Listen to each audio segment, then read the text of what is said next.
Olá, pessoal! Uma boa noite a todos. Nós estamos aqui novamente, essa é a nossa segunda live do nosso grupo de estudos e pesquisas em inclusão e comunicação social áptica. Então, é um prazer ter todos vocês aqui conosco mais uma vez. Lembrando que as nossas lives acontecem todos os meses, na primeira semana, na sexta-feira da primeira semana de cada mês. Nós estaremos juntinhos aí, aprendendo cada dia mais e mais e desenvolvendo nossos conhecimentos aí sobre a comunicação social áptica. Então, está comigo aqui a Stephanie, a nossa intérprete. Daqui a pouco nós teremos também o João, que também chegará daqui a pouco para fazer a interpretação. Então, quem fala com vocês é a Elaine Vilela. Então, eu sou uma mulher morena, de cabelos encaracolados. Estou com os cabelos de lado, caindo sobre o ombro. Estou vestindo uma blusa vermelha. O meu fundo é branco, com uma prateleira de livros. E uso óculos com aro quadradinho. Então, sejam todos bem-vindos e bem-vindas. E hoje a nossa live ela é super especial. A gente vai falar de um tema muito importante, que é um tema muito caro para nós, como grupo de pesquisa. Então, nós vamos falar hoje sobre a surdo-cegueira congênita e adquirida e a comunicação social áptica. Então, muitas dúvidas que vocês têm aí hoje vão ser sanadas pelas profissionais que estarão aqui conosco hoje. Então, nós teremos conosco aqui nessa noite a professora Shirley Rodrigues Maia.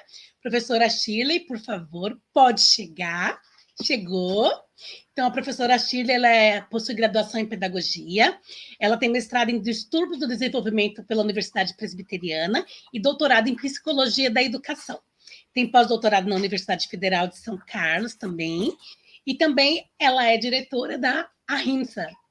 Então, a professora Shirley também participa ali do Grupo Brasil, e tem uma vasta experiência em pesquisas e atendimento a surdos cegos e múltiplos deficientes sensorial. Espero que eu não tenha esquecido de nada. Na verdade, assim, é um currículo muito longo, gente, a gente fez um resumo, então a gente vai ficar meia hora só falando do currículo da professora Sheila.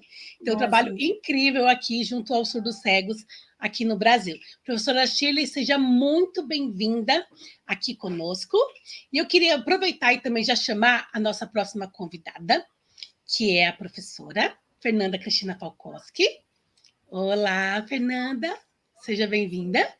A professora Fernanda, ela é coordenadora pedagógica da RIMSA, doutoranda em educação, de Educação Especial na Universidade Federal de São Carlos, mestre em Educação pela Universidade Federal do Rio Grande do Sul, também tem uma vasta experiência em surdo-cegueira também, e também trabalha ali na RIMSA, juntamente com no Grupo do Brasil, junto com a professora Shirley. Então, Fernanda, também seja muito bem-vinda. E aí eu vou pedir para as meninas se audiodescreverem aí, por favor, né? Então, vou começar pela professora Shirley, que pode complementar o pessoal se audiodescrever, depois a gente passa para a Fernanda. Tá certo. Em primeiro lugar, muito obrigado pelo convite, né, ao grupo, né? A gente faz parte, mas é importante a gente estar sempre unidos, né? Eu sou uma pessoa de pele morena, tenho um cabelo escuro, né, mais ou menos até a altura do ombro. Estou com meu identificação de professora de surdos, o meu sinal, o meu lencinho no pescoço, as minhas pulseiras com relação à surdo-cegueira, né? E também uso óculos, né? Vermelho hoje, estou com batom vermelho e estou com uma tiara na cabeça. Boa noite. Então, eu sou uma mulher de pele branca, cabelos cacheados, hoje estão solto. Aí o meu sinal é o F, assim. Uso um óculos de armação vermelha e estou usando uma blusa preta. E no fundo, uma parede, uma estante de livros. Muito bom. Meninas, agradeço muito vocês terem compartilhando a prática de vocês, compartilhando aquilo que vocês têm galgado como conhecimento, né? Então, nós estamos muito contentes e aí eu vou passar a palavra para vocês explanarem um pouquinho como que é essa questão da comunicação social áptica, contar a experiência de vocês enquanto ARIMSA e Grupo Brasil, tá bom? Então, deixo aí com vocês, depois eu volto com a pergunta do pessoal. Pessoal, por favor, se tiverem perguntas, coloquem aqui no chat, que depois a gente volta e pergunta para as meninas, ok? Então, nós vamos começar, né, Fê? Contando. A gente vai vivendo, né, e vai contando história. Eu falo que a gente vai tendo um selinho de patrimônio de tantos anos na área, né? Na verdade, a comunicação social áptica, ela veio realmente, né, esse termo maior veio quando a gente teve a oportunidade de vários encontros da rede da DBI, né, a rede internacional que congrega pessoas surdo-cegas, familiares, profissionais, né, que atuam no mundo todo. Então, em 1991, quando a gente teve a oportunidade de conhecer, né, não a Fernanda, que é bem jovenzinha, mas eu estive com a Rita Latinen e o Russ Palmer, né, na Suécia, numa conferência mundial, onde foi uma conferência totalmente modificada no sentido de trazer novas visões para a questão da surdecegueira. E a Rita estava começando os estudos dela, porque até então ela foi enquanto intérprete, né? Ela era da Finlândia e o Russ Palmer da Inglaterra. E a gente começou a discutir como seriam os novos grupos, os novos trabalhos da rede da DBI. Então, ela mostrou os estudos, e eu sei que eles se conheceram aí, e a partir daí eles se casaram, né, e se tornaram juntos, né, pesquisadores. E um novo momento, eu tive a oportunidade, porque eu gosto muito da musicoterapia, trabalhei com musicoterapia enquanto professora de surdos cegos, e em 1993 eu fui para a Alemanha para fazer um curso com o professor Russ Palmer sobre musicoterapia com as pessoas com surdo-cegueira. Então, lá, eles já tinham começado também esses estudos de como poderia, né, ter outros indicativos ou outros toques com as pessoas surdo-cegas, no sentido de responder, né, às comunicações ou interpretar o que estava ao seu entorno. Então, eu fiz o curso, né, voltado mais para a questão de musicoterapia, porque eu usei muito isso enquanto professora de surdos cegos para realmente trabalhar com pessoas com surdo-cegueira congênita que realmente não apresentavam quase contato com o mundo. Eram crianças que realmente ficavam bem alienadas, né? E a gente, na época, no Brasil, não tinha praticamente nada, e a gente ia ao encontro, né, no sentido de buscar o que poderia responder. Então, isso foi em 1993, e aí uma nova conferência, né, em 1997, quando, de novo, né, a gente estava juntos na Espanha, e aí foi mais efetivo a questão da comunicação social áptica no sentido de observação, de procura, de estudo, né? A Rita Latinen passou toda uma transmissão de uma dança flamenca, né, na comunicação social áptica para o Russ Palmer. E que foi muito interessante, que todo mundo ficou observando, e, na verdade, ela estava quase que terminando os estudos dela, né, que levou bastante tempo para ela publicar o livro, fazer toda a história, né, e essa organização. Então, todo mundo se interessou muito porque viram outras possibilidades, né? O RUS é implantado, então isso também favoreceu, e ela passando ali, a gente perguntava como, né? Então, eles começaram a falar que realmente tinham alguns sinais que eles foram vendo que partiam de sinais da língua de sinais deles, né? E aí eles podiam fazer isso. E, na verdade, o áptico é muito a questão de você ter, né, a sua questão tátil ativa. Isso mexe com memória, né? Então, a gente pensa nas memórias cognitivas táteis, né? Então, ele tinha lembrança, tinha essa possibilidade de transpassar, né, um sinal que era feito no braço e nas costas, que inicialmente foram assim que eu vi, né, o trabalho com eles. E aí a gente teve outra oportunidade, aí começou, na verdade, umas escritas, né? Aí a DBI realmente se organizou como rede, e eles criaram a rede sobre comunicação social áptica, e lá eles trouxeram alguns arquivos, né, com artigos, algumas defesas do que seria isso. E em 2007 foi que realmente ela publicou o livro dela, que foi na Itália, né? E ela estava, de novo, numa conferência internacional da DBI, e aí eles deram um mini curso sobre a comunicação social áptica. E aí realmente foi muito interessante, porque ela trouxe o livro, foi onde a gente conseguiu adquirir o livro, né? A gente começou a perguntar, e ela falando realmente que a defesa dela era muito baseada nas questões linguísticas, porque partiam, né, da questão da língua de sinais, de algumas coisas que já estavam fazendo e o trabalho. E nesse meio tempo, né, a gente também tinha algumas pessoas de outros países que já estavam também mais organizados para poder pensar nessas outras maneiras de comunicação com os surdos cegos que participavam das reuniões, das conferências, né?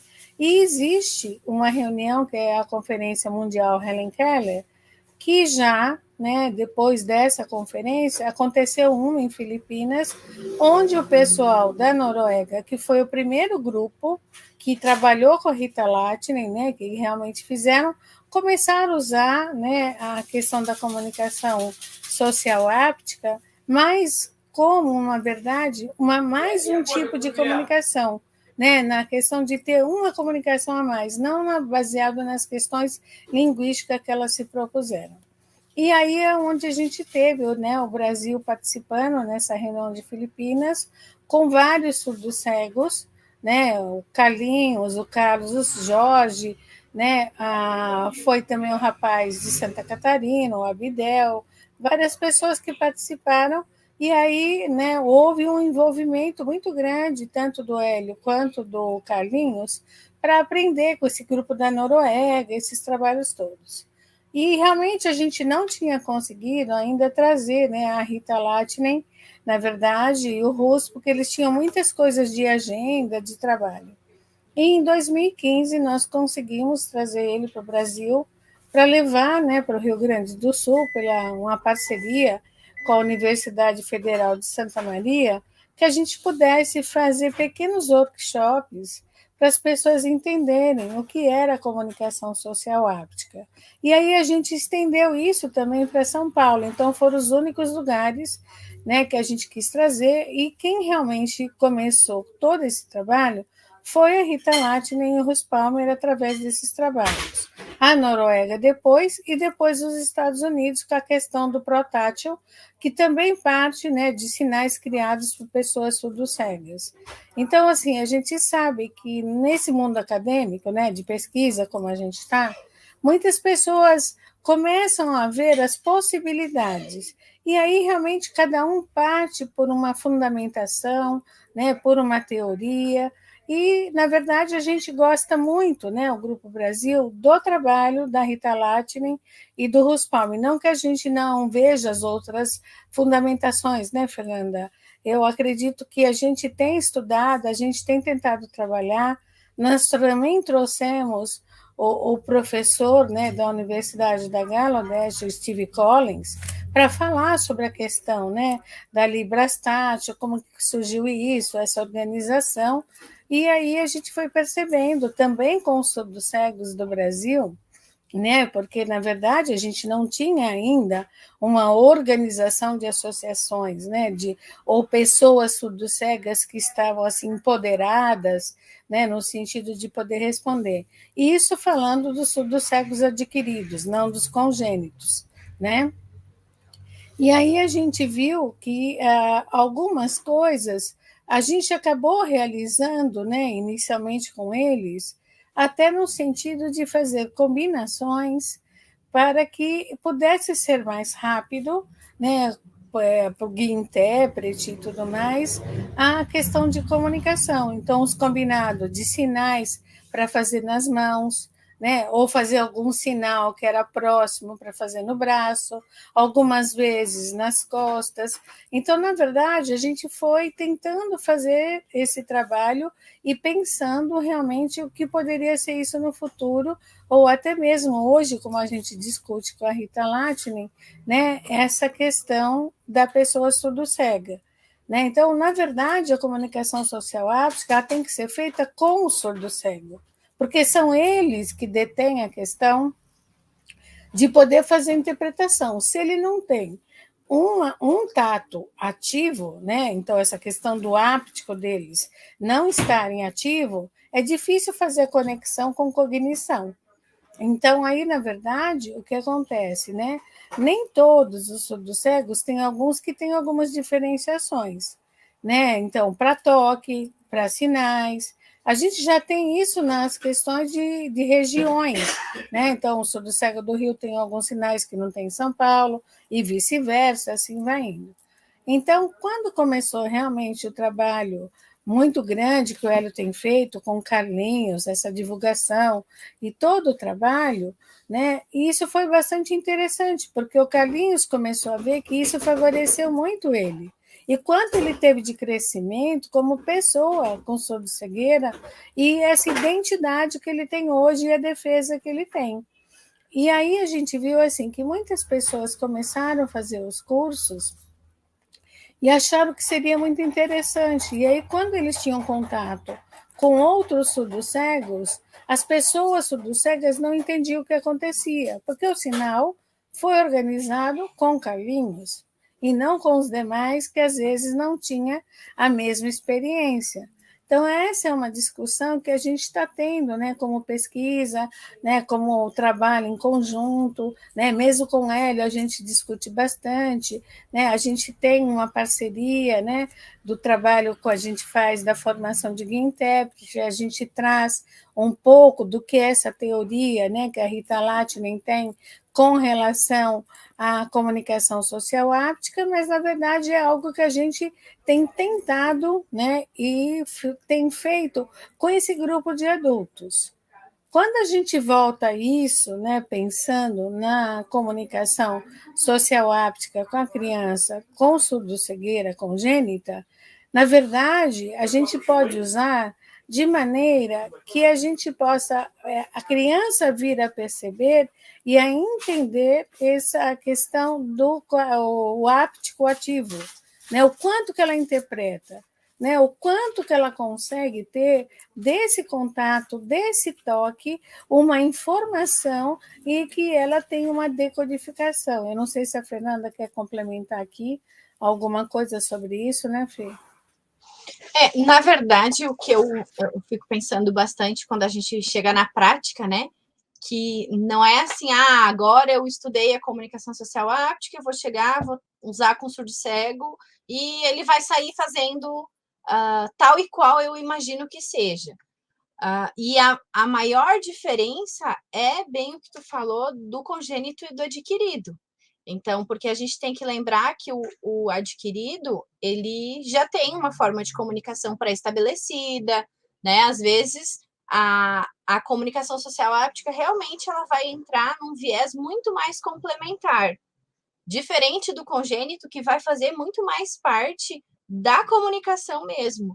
Então, o congênito, normalmente, vai ser por meio do toque a comunicação dele. Claro, a gente tem aí alguns surdos cegos que vão utilizar, por exemplo, a língua de sinais em campo reduzido. Mas quando ele é pequeno, ele vai precisar do toque o tempo todo. Então, a comunicação social áptica vai estar incluída nessa movimentação. Então, o quanto de informação está chegando ao mesmo tempo, né? O quanto que para eles, às vezes, é importante, mas é difícil essa distinção do que é o quê, qual é a intenção de cada informação que chega. Porque toda informação que chega tem que ser processada. Então, se ele não está muito bem organizado ainda, cognitivamente, para receber isso, ele não consegue processar e compreender, né? Então, eu vejo que a comunicação social áptica para o congênito vai ser fundamental, mas que a gente tem que ter uma certa cautela no uso, né? Então, realmente, o que tu falou, eu acho que é o que a gente vem encaminhando muito na questão do grupo, né? Do grupo de pesquisa. Primeiro, entender como que se dá com o adquirido, todas essas nuances, porque se hoje a gente fala de comunicação social áptica, das pessoas com quem, pelo menos, né, pensando na minha experiência, que eu tenho contato, a gente não pode usar da mesma forma com todos. A gente não tem ainda uma unidade em relação a isso. Então, o quanto que a gente precisa evoluir primeiro nessa parte do adquirido para conseguir depois introduzir e realmente ter resultados com o congênito, né? Eu acho que é bem isso, né? E eu vejo assim, Quando eu trabalhei com musicoterapia, e eram alunos que realmente pareciam que estavam em outro planeta, e a gente queria trazer para o planeta Terra, que a gente brincava, né? E aí, realmente, eu usei um tablado de ressonância, né? Eu usava com alguns alunos a bexiga inflável, né? Enchia e punha perto das músicas, né? Da caixa de som, isso reverberava tal. E foi muito legal porque o Russ Palmer trouxe isso enquanto musicoterapeuta, porque eles tinham, né? A gente não tem aqui a qualidade de instrumentos musicais que eles têm lá. Né? Então, ele tinha uma caixinha de som que era quase uma almofada, que a criança sentava e sentia a vibração. E quando ele veio em 2015, né, a gente começou a discutir isso também, o quanto isso também ajudou na questão da comunicação social áptica, porque, na verdade, é uma ressonância. Né? É você receber o sinal pelo toque, mas é você tendo uma extensão, né, desse trabalho. E aí foi quando ele disse que seria muito legal começar, né? Ele deu algumas dicas mesmo para começar com as crianças com surdo-cegueira congênita, usando as bexigas infláveis para usar o som, para ter essa reverberação. E eu fiquei super feliz, porque eu falei, olha, realmente foram quando as crianças começaram a responder, começaram a ter atenção, começaram a aprender, começaram a realmente a perceber esse entorno, essa vontade da gente estar junto, né, da gente querer fazer algum tipo de comunicação, né, no sentido de poder surgir, né, algo novo na vida deles, né? Eu acho que isso é importante, por isso que às vezes a gente vê alguns surdos cegos, né? Todo mundo fala, comunicação social áptica nas costas, não sei o quê, mas a gente já tinha, antes de ter o nome, né? Comunicação social áptica, muitos surdos cegos que respondiam quando escrevia na testa, quando escrevia aqui no peito, quando escrevia nas costas, ou quando fazia algum sinal, ou quando fazia um sinal, né, muito a Libras, né, mas na verdade usando aqui, e a criança sentindo, a Janine faz isso.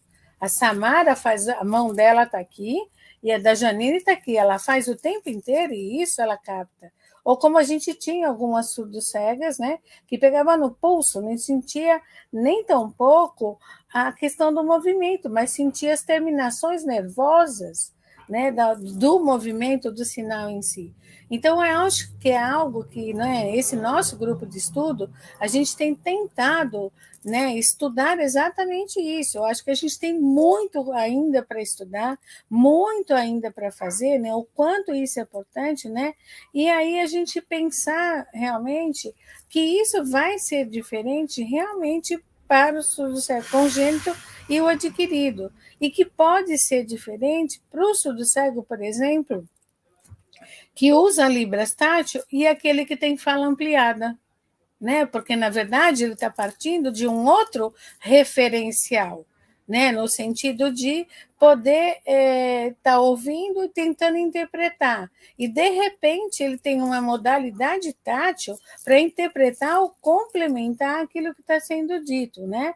Então, na verdade, a gente tem que ver essas questões, porque a questão do áptico, ele é um sistema sensorial, né? Então, na verdade, áptico quer dizer você está, né, tendo o tato ativo.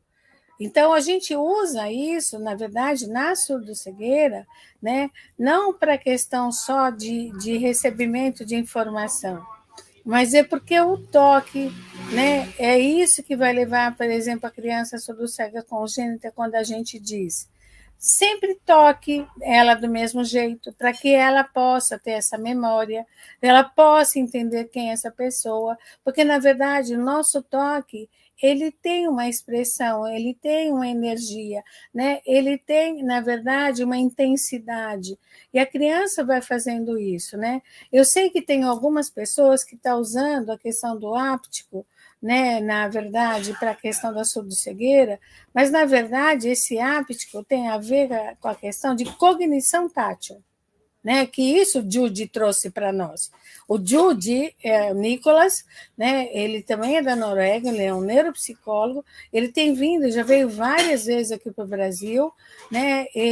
A gente fez até uma mesa redonda com o pessoal da UFSCar para falar da cognição tátil. Ele está estudando a cognição tátil desde 1997.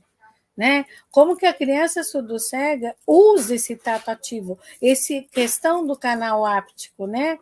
Então, a gente poder pensar nisso, porque o áptico, como é o tato ativo, isso é questão de memória, de você lembrar. Por isso que, às vezes, você ter, né, um movimento, né, a questão do sinal, e você faz isso, a representação, você já sabe o que significa, né? Ou você já está interpretando, ou um movimento, né? Às vezes, da pessoa como está. E eu brinco que, às vezes, isso é uma questão não só da sensibilidade tátil, porque pode ser que uma pessoa diabética, por exemplo, que não tem tanto tato e que tem mais dificuldade, ou tem algumas síndromes genéticas que o tato não fica tão refinado, que não vai dar conta de uma comunicação social áptica, né? Então, a gente tem que ver que isso não é para todos. E, às vezes, há essa questão que vai dar essa interferência. Mas, assim, às vezes é conosco mesmo, né? A gente começar a ver o nosso corpo. Então, eu brinco que uma vez eu estava de costas e aí veio o Eduardo Ruas, que é um guia intérprete, e pegou no meu braço, eu não virei, mas eu falei, Edu, o que você quer? Eu falei, você está treinando para ser surdo-cega? Eu falei, não, é pela intensidade do seu toque. Eu sabia que era você. Pela sua mão, pela intensidade desse toque, eu sabia que era você. Por isso que eu nem virei, né? Então, eu acho que é isso que é importante, a gente poder pensar nisso, né? Nós, enquanto profissionais, e ver essas questões com surdos cegos, né? A Sofia tem a questão do Tadoma, né? Então, tem a questão de um toque, né? Tem a questão também da articulação, da vibração. E a Sofia, ela tem uma sensibilidade muito grande para poder ter a questão da expressão, às vezes de sentir como a pessoa está. Ela tem a sensação se a pessoa está cansada, mesmo que está traduzindo para ela, interpretando, né? Ela tem essa noção, porque ela está muito próxima, ela está ali todo o tempo. Né? Então, às vezes, ela sabe disso. E a mesma coisa, gente, somos nós com ela. Porque, às vezes, quando ela está assim, a gente vai sentindo a diferença do toque dela no nosso rosto quando ela está cansada. Né? Como eu já falei com ela às vezes, você está cansada, você quer descansar um pouco? Ela falou, como você sabe? Eu falei, você foi diminuindo a intensidade da sua mão no meu rosto. Né? Então, a gente também vai aprendendo com eles. Né? Eu vejo que essa questão é muito importante quem trabalha com surdo-cego. Né? Que a gente não pode ir só pensando, aprendi uma coisa legal, vou fazer. Mas é entender o que é isso. E quem é essa pessoa que está recebendo, né, esse toque, esse sinal, que foi o que eu disse, né, na época que a gente foi discutir. Tudo bem, vocês fizeram curso, aprendeu, tal, mas com ele foram feitos os sinais. Isso não quer dizer que todo surdo cego tem o mesmo sinal e a mesma interpretação, né, Fernanda? Eu acho que isso é muito importante. E quem tem a fala ampliada, acho que a Fernanda tem contato também com surdos cegos de fala ampliada, é muito mais difícil quando você tenta passar isso de uma maneira como se é tátil, né? Eu acho que é legal falar isso. Porque, na verdade, a gente envolve duas formas de receber informação. Então, ao mesmo tempo que está prestando atenção no ouvido, no caso da fala ampliada, tem que estar recebendo informação pelo toque. Eu fui há poucos dias visitar uma exposição do Castelo Rá-Tim-Bum junto com uma surdo-cega. E por que eu estou trazendo isso? Porque nesse espaço é uma surdo-cega que tem um pouco de visão ainda, mas em razão do espaço ser fechado, eu não sei se o João travou só para mim. Não, voltou. Em razão do espaço ser fechado e ser muito escuro, ela não conseguia aproveitar nada da visão dela. Então, tinha que ser tudo pelo tato e pelas informações que eu ia dando complementares, vamos dizer assim. E o quanto foi difícil, porque não podia tocar nas coisas, né? Era uma exposição onde você não podia tocar em tudo. Então, como que você explica as coisas? Por exemplo, que tem, sei lá, tinha a roupa lá de tinha um personagem que se chama ET, e tinha a roupa dele, mas estava no vidro. Como que você explica, usando o corpo da pessoa, a configuração da roupa dele? Porque não adiantava simplesmente dar informação auditiva, tinha que dar informação tátil, porque era essa informação que ia fazer com que ela tivesse entendimento do que era a roupa, por exemplo, né? Então, o quanto é difícil, não foi fácil, foi bem complexo usar as duas formas de comunicação, uma complementando a outra, mas favoreceu muito o entendimento do que tinha lá naquele ambiente, porque se possivelmente eu tivesse só explicado auditivamente, né, porque é uma pessoa que não, que eu comentei, foi do Castelo Rá-Tim-Bum, foi algo que essa pessoa, na época que teve o programa, ela não enxergou o programa. Então, como que vai fazer o entendimento do que tem ali, né? Então, quando a gente trabalha com quem tem a questão de modalidades diferentes, porque quando a gente vai pensar na língua de sinais tátil, é pelo tato. A comunicação social áptica também vai ser pelo tato. Então, você tem a mesma modalidade, mas quando você trabalha com modalidades diferentes, o quanto que você tem que estar concentrado para receber as informações, mas e o quanto facilita na compreensão. Então, foi realmente uma experiência bem, bem interessante. E o que a Shirley comentou, né, de que eles têm essa noção, inclusive, de como que a gente está, o que está acontecendo, é fora de série. Às vezes a gente não se dá conta, né, pelo jeito de pisar. Com a Cláudia Sofia já aconteceu comigo, da forma como eu pisei no espaço onde a gente estava, ela sabia que era eu. Eu tinha ficado bem quietinha assim, né? Entrei, pensei, bom, vou ficar bem quietinha, porque na verdade eu queria comer antes de dar o bom dia para ela, para depois poder seguir ali, né, os trabalhos com ela. Eu estava ali na frente da mesa, pronta para comer, e não tinha falado nada, não tinha me manifestado com ela. Aí ela do outro lado disse, bom dia, Fernanda! Eu disse, gente, mas como é que ela sabe que sou eu, né? Eu não falei, não nada. Pela forma como eu pisei e o cheiro do meu perfume, ela conseguiu logo, imediatamente, saber que era eu, né?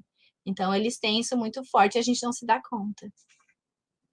Então, assim, eu vejo, por exemplo, que a questão da comunicação social áptica é um assunto bastante interessante, né? E a gente tem que discutir muito isso. E quanto isso pode ser favorecido para a pessoa com surdo-cegueira, né? A Fernanda conhece o rapaz, que é do Rio Grande do Sul, eu não sei agora onde ele está, que ele estava tentando desenvolver um colete, né, para a comunicação social áptica.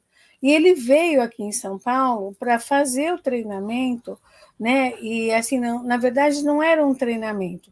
Ele estava fazendo uma pesquisa, né, para ver se aquele colete social áptico ia ajudar as pessoas com surdo-cegueira. Então, o que aconteceu?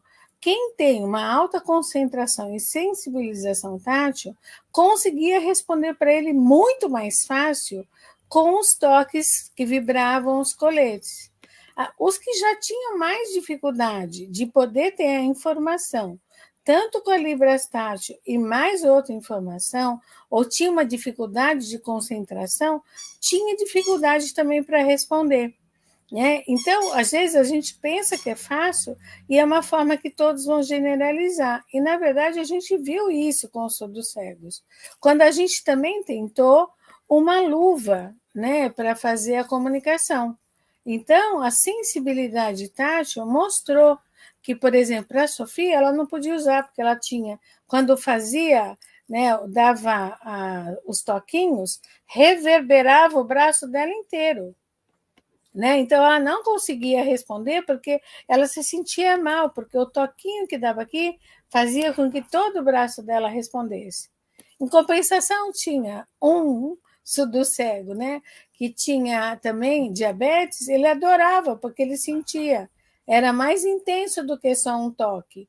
Então, é nesse sentido que eu acho que a gente tem que sempre tomar o cuidado, quando a gente está estudando e pesquisando, que a gente não consegue generalizar com o surdo-cego. Cada um é um. né? Então, nesse sentido de poder ver o que pode favorecer, como vai ser organizado.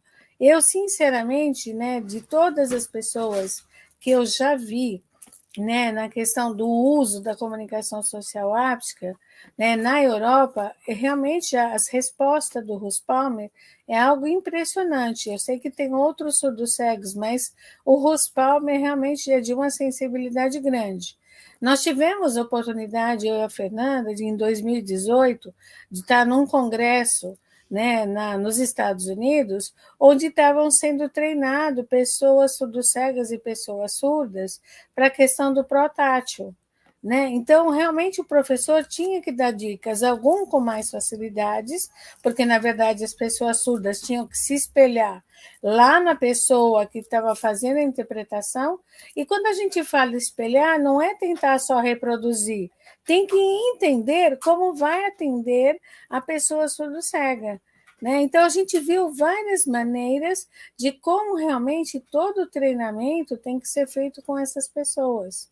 Né? E que realmente não é fácil para alguns.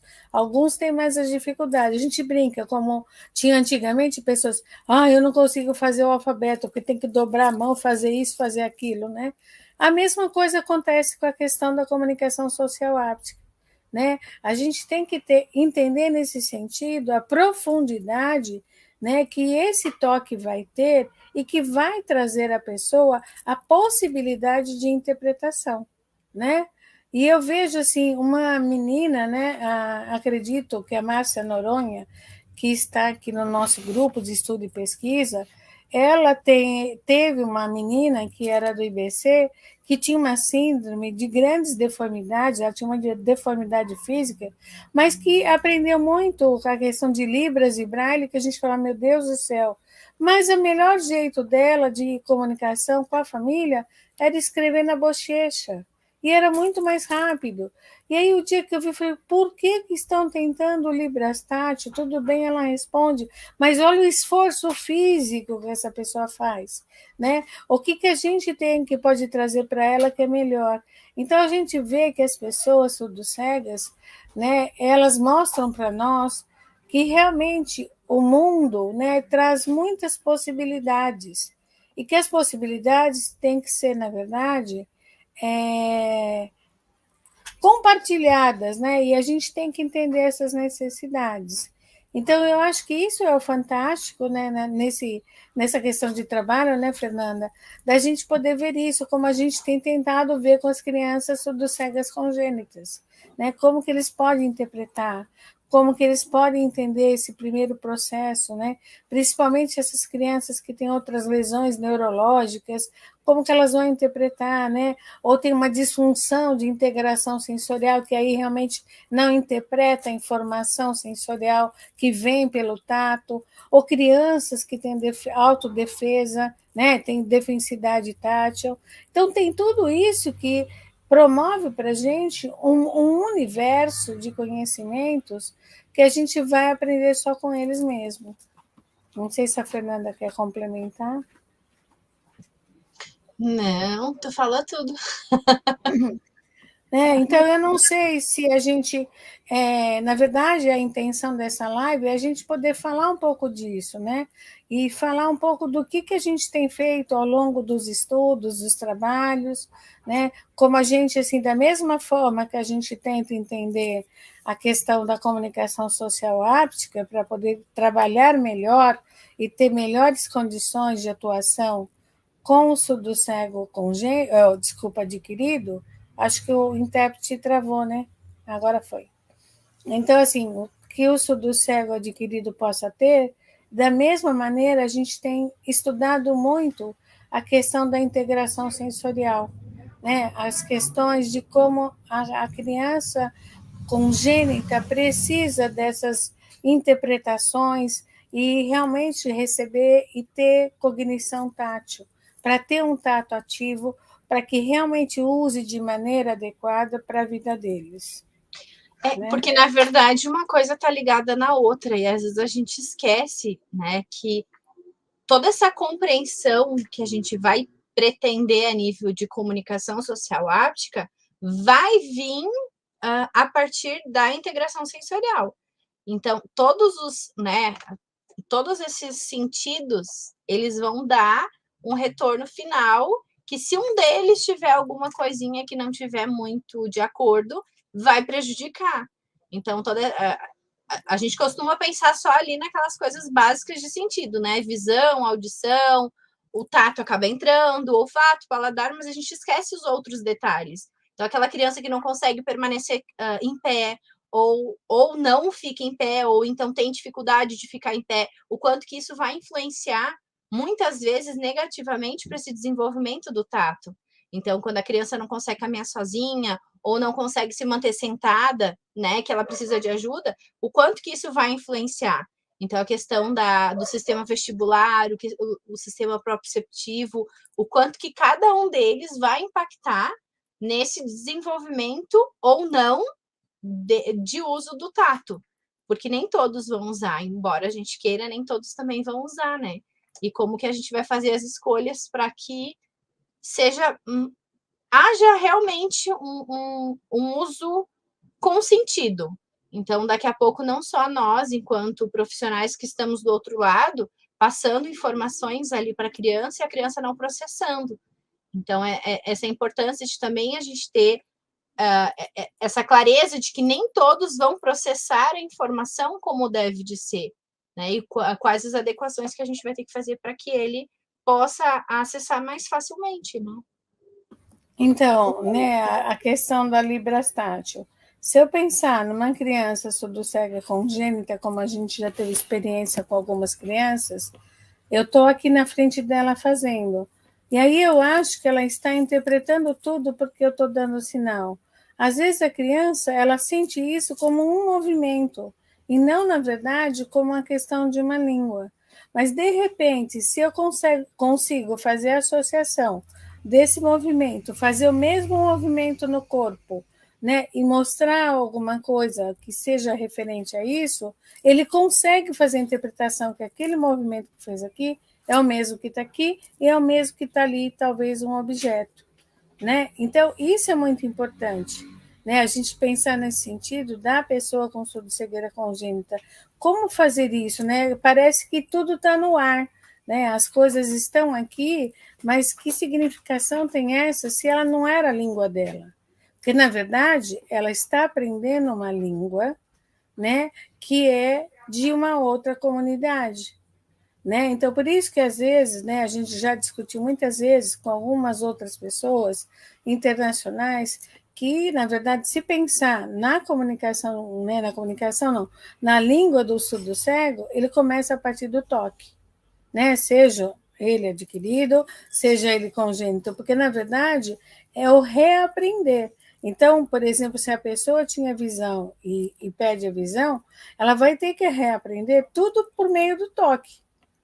E que não é a mesma coisa. Uma coisa é você fritar um ovo, olhando ali, vendo o que você está fazendo, a outra coisa é você estar cego, e, né, surdo-cego, no caso, e vai fritar um ovo, você sentir a temperatura da frigideira, sentir o ponto que o ovo está pronto, e como você sabe isso?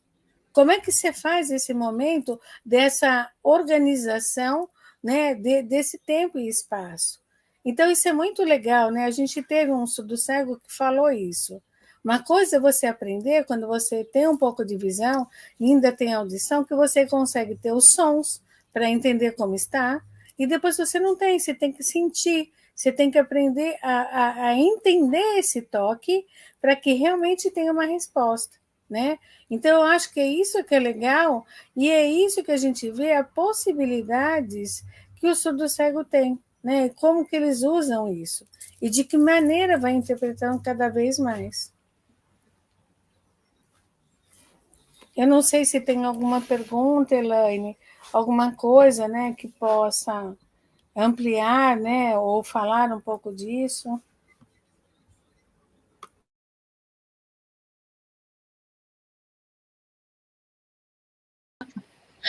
Olá, voltei. Estava aqui vendo vocês. Olha, eu achei muito pertinente tudo isso que a professora Shirley trouxe para nós hoje, porque muitas vezes a gente não conhece essa história, né? De onde veio a comunicação social áptica Então, essa noite, nós estamos recebendo um grande presente. Saber como ela chegou até aqui, como que a professora Shirley trouxe ela para nós aqui no Brasil, né? Como que ela tem feito esforços para que a gente possa ter a comunicação áptica em outras esferas. Eu queria fazer uma pergunta, eu querendo fazer uma pergunta, e depois eu vou fazer uma pergunta que está aqui no chat. E tanto também para a Fernanda, né, que trabalha com a questão da surdo-cegueira congênita, então a minha habilitação é mais com a surdo-cegueira adquirida, mas eu fico imaginando, né, e perguntando também para a professora Shirley, se é possível nós fazermos com que a comunicação social áptica seja desde cedo construída linguisticamente como língua para essas crianças surdo-cegas congênitas.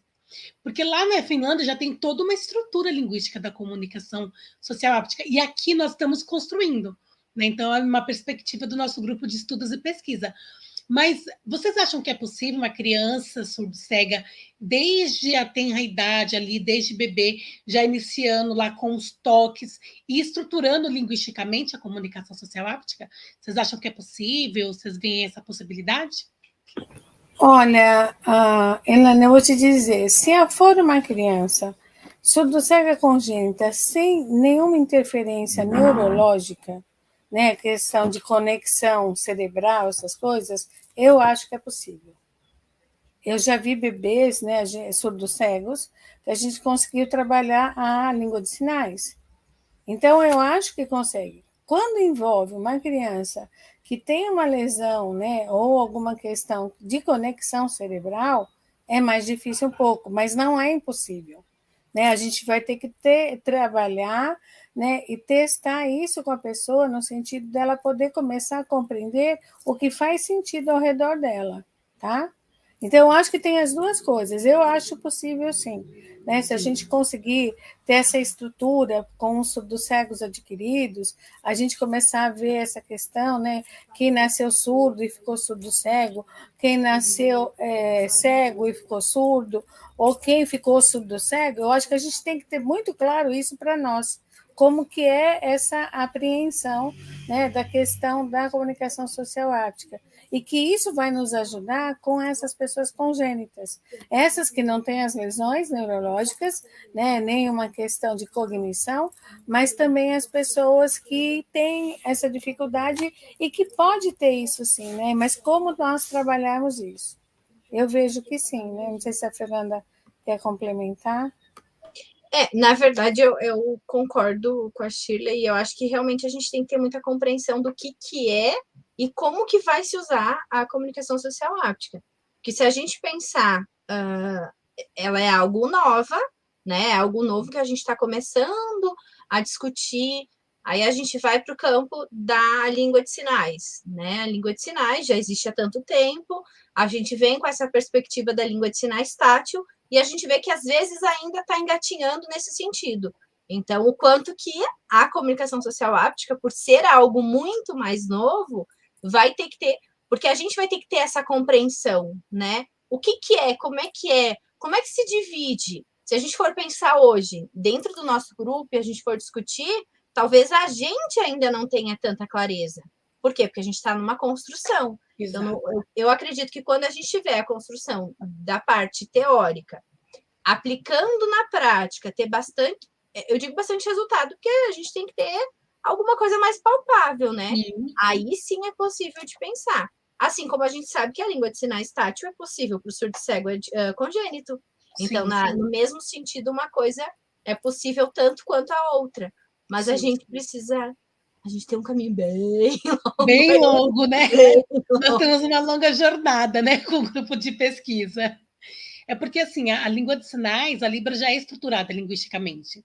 Então, nós temos esse caminho pronto, a gente faz uma adaptação, a gente utiliza algumas estratégias, né? Então, a gente precisa percorrer também esse caminho em relação à comunicação social áptica. Meninas, nós temos muitas perguntas no chat, eu não sei se a gente vai dar conta de responder tudo. Tem uma pergunta aqui, eu vou falar todas, aí depois vocês vejam aí qual que a gente consegue responder.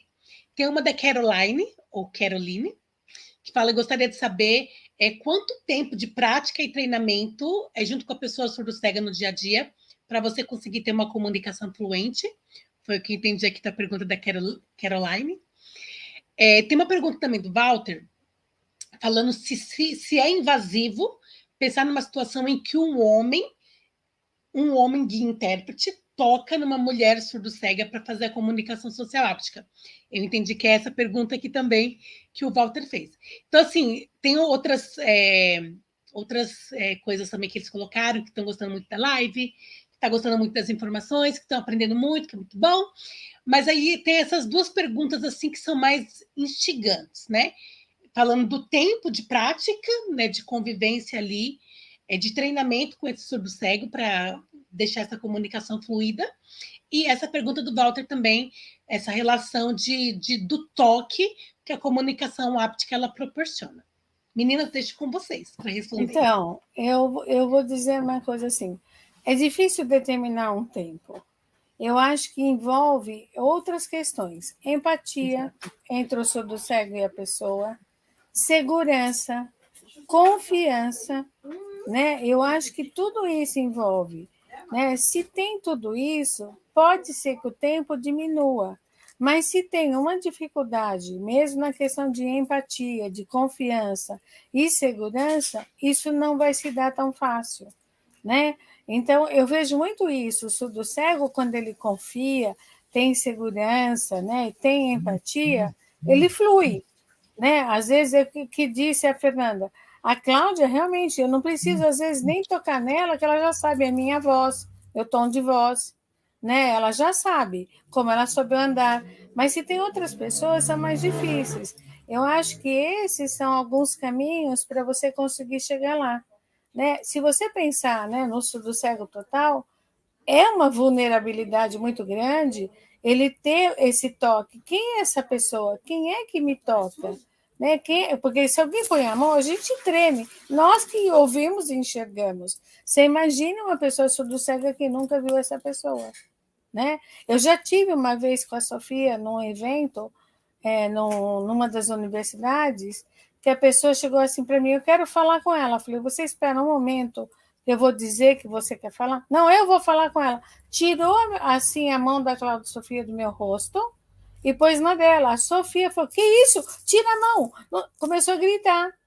Né? Eu nunca tinha visto a Sofia, mas eu falei para a moça, olha, você foi super invasiva, né? Ela não conhece você, ela nunca te viu, por mais que você ficou interessado, mas você tem que respeitar, né? Eu sei, eu ia deixar você falar com ela, mas eu ia avisar quem era você, por que você queria falar com ela, né? Então as coisas não são assim.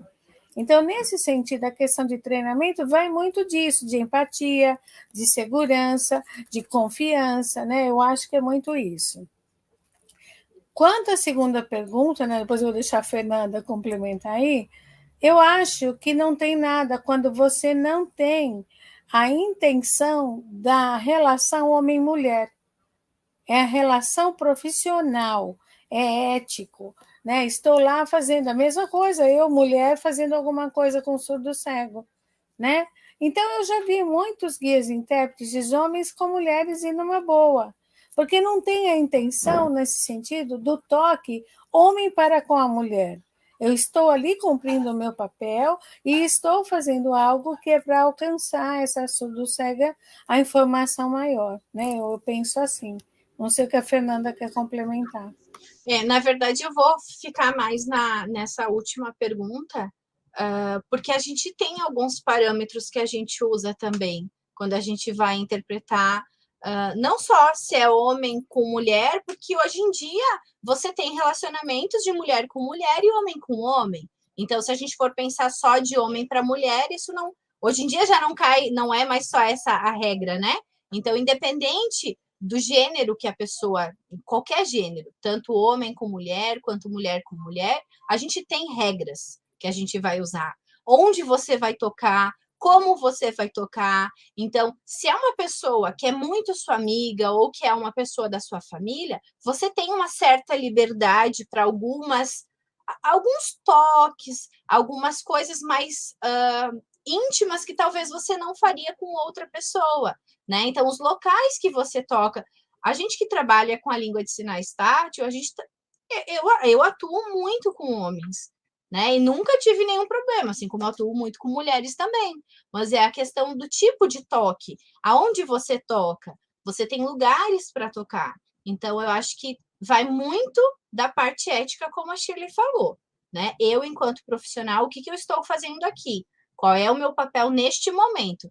Diferente de eu estar passeando com uma amiga ou estar na minha casa, sei lá, com um amigo ou com um parente que tenha deficiência, são relações diferentes, né? Então, é muito tranquilo. E também vai muito de como você se sente, porque nem todo mundo está preparado para isso. Então, se você tem problemas com toque, você já sabe que não é uma profissão que você vai estar tranquila para trabalhar, porque se eu não gosto de ser tocada, eu não vou poder trabalhar com surdo cego, porque pressupõe-se que vai tocar, nem que seja para caminhar segurando no teu ombro, mas ele vai te tocar, ou ela. Então, se você não tem isso muito bem trabalhado, não é uma área que você pode ir. Ponto. É o mínimo que a gente tem que pensar. Verdade. Muito bom. Meninas, estamos chegando no final da nossa live. Queria agradecer muito por vocês estarem aqui, compartilharem conosco o conhecimento de vocês. Professora Shirley, muito obrigado. Fernanda, muito obrigado. Então, assim, ter o Grupo Brasil conosco e a RIMSA é muito importante para nós, para o nosso crescimento, para o nosso desenvolvimento das pesquisas que nós temos galgado aí. Como diz a Fernanda, a gente está só começando, a gente tem um longo caminho. Exato. Muito obrigada por tudo, Elaine. Mas acho que o grupo realmente está se estruturando de uma maneira muito legal. Eu acho que quando a gente conseguir colocar em prática muitas coisas, a gente vai ter bons resultados. Sim, isso é tenho muito certeza importante. disso. Muito bom.